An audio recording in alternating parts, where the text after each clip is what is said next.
예, 안녕하십니까. 저는 국회 예결위 간사를 맡고 있는 국민의힘 국회의원 대구 달성군 출신 추경호입니다. 오늘 2021년 정부 추경안과 관련한 입장을 말씀드리겠습니다. 정부는 올해 본예산 집행이 시작된 지 불과 2개월밖에 지나지 않은 시점에 문재인 정부 출범 이후 4년간의 8번째, 코로나 발생 이후 1년 만에 5번째인 추경 예산안을 편성해 어제 국회에 제출하였고 오늘 국무총리 시정연설이 있습니다. 국민의힘은 지난해 11월 금년도 본예산 심사 시 한국판 뉴딜 예산 등 시급하지도 않고 실효성도 낮은 예산의 대폭 삭감을 요구하는 한편 올해도 코로나의 엄중한 상황이 상당 기간 지속될 것임을 지적하면서 당초 정부 예산안에 없었던 3차 재난지원금 예산 3조 원 플러스 알파를 국민의힘 주도로 본예산에 추가 반영시킨 바 있습니다. 그런데 정부 여당은 3차 재난지원금 지급이 끝나지도 않았고 558조 원의 수포팽창 본예산을 제대로 집행도 해보지 않고는 금년에 또 4월 보궐선거 매표용의 꼼수로 졸속 주목구구식의 추경안을 편성하여 국회에 제출하였습니다. 문재인 정부는 2개월에 한 번꼴로 추경 예산을 편성하는 재정 역사상 초유의 부끄러운 기록을 만들어가고 있는 셈입니다. 아직 세부적인 사업 내용이 국회에 제출되지 않아 분석에 한계가 있으나 다음과 같은 몇 가지 문제점을 지적하고자 합니다. 첫째, 금년도 본예산 558조 원 중 단 한 푼의 세출 구조조정도 없이 10조 원의 적자 국채를 발행하겠다고 합니다. 문재인 정부는 선거를 위해 빚잔치 실컷 하겠다면서 그 부담은 고스란히 미래 세대에 전가하는 동시에 코로나로 힘들어하는 국민들에게는 증세 청구서를 내미는 무책임하고 모렴치한 추경안을 제출한 것입니다. 금년 추경으로 연간 적자 국채 발행액으로는 올해 사상 최고 수준인 104조 원에 달하게 되어 국가 채무는 966조 원, GDP 대비 48.2%로 늘어나며 국제 비교 기준인 국가 부채, 즉 국가 채무의 비영리 공공기관 채무를 합한 기준으로는 약 1,060조 원, GDP 대비 53%에 이를 전망입니다.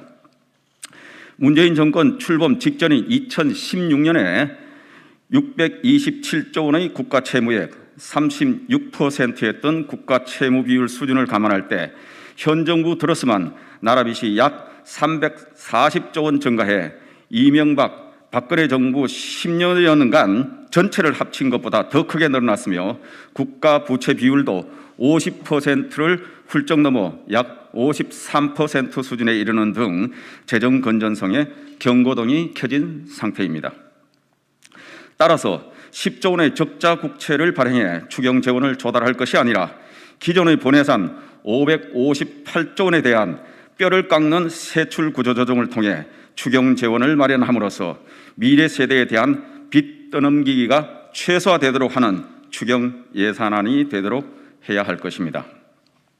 둘째, 근본 추경은 4월 선거를 겨냥한 매표용 현금 살포 꼼수에만 급급하다 보니 코로나 피해 실태도 제대로 파악되지 않은 데다가 지원 원칙과 기준도 불분명하게 편성된 주먹구구식 부실 추경입니다. 재난지원금을 제대로 지급하기 위해서는 피해 분야와 피해 규모가 명확해야 하는데도 정부는 코로나 발생 이후 지난 1년간 5차례의 추경을 제안하고 4번째 재난지원금을 편성하면서도 아직까지 어떤 부문에 얼마나 피해가 있었는지 적정 지원 수준은 어느 정도인지 실태 파악, 분석조차 하지 못하고 있는 상태입니다. 국민의힘에서는 정부가 제시한 5개 재난지원금 지원 유형 및 지원 수준이 업종별 피해 실상에 부합하는 기준인지 피해를 입은 부문이 모두 포함된 것인지, 과연 사각지대는 없는지 등에 대해 공정성, 형평성 차원에서 꼼꼼히 따져나갈 것입니다. 셋째, 이미 금년도 본예산에 편성되어 있는 일자리 관련 예산 31조 원이 아직 제대로 집행되지 않은 상태에서 또다시 단기 알바 일자리 사업 예산을 끼워넣은 난치성 세금 중독 추경입니다. 올해 일자리 예산은 179개 사업 31조 원으로 지난해보다 20% 늘어난 5.1조 원 증액 편성되어 있습니다. 그런데 금년도 일자리 예산이 아직 제대로 집행되지도 않았고, 심지어 지난해 4차례 추경 예산도 일부 미집행된 상황에서 이번 추경에 또 최대 6개월짜리 단기 알바성 일자리 예산 등 2.1조 원을 추가로 편성하였습니다. 특히 코로나 추경에 한국판 뉴딜 사업인 디지털, 그린, 환경 일자리를 끼워 넣었습니다. 지난해 추경에 편성된 청년 디지털 일자리 사업은 7,646억 원 중 662억 원만 집행되어 집행률이 8.7%에 불과함에도 또다시 추경 단골 메뉴로 편성하는 등 탁상 추경의 대표적인 사례입니다. 이러한 세금 중독, 낭비 예산들을 과감하게 삭감하고 코로나 피해 사각지대를 살펴 지원하는 것이 근본 추경 목적에 부합하는 것이라고 하겠습니다. 국민의힘은 코로나로 인해 힘들어하시는 국민들의 고통 상황을 엄중히 인식하고 있으며 피해 지원을 위한 재난지원금 등의 조치 필요성과 시급성에는 공감합니다. 다만 이번 추경이 역대급으로 규모가 클 뿐만 아니라 추경 재원이 모두 국민 혈세와 나라 빚인 만큼 한 푼도 허투루 쓰이지 않고 제대로 실효성 있게 쓰이도록 하면서 모든 피해 부문에 공정하고 형평성 있는 지원이 될 수 있도록 철저히 살펴 대안을 제시해 나갈 것입니다.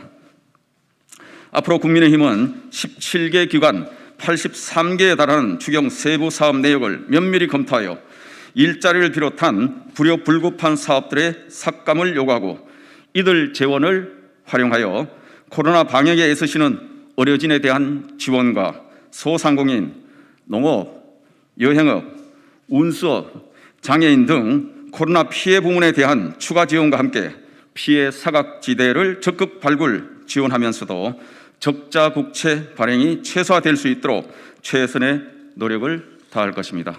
감사합니다.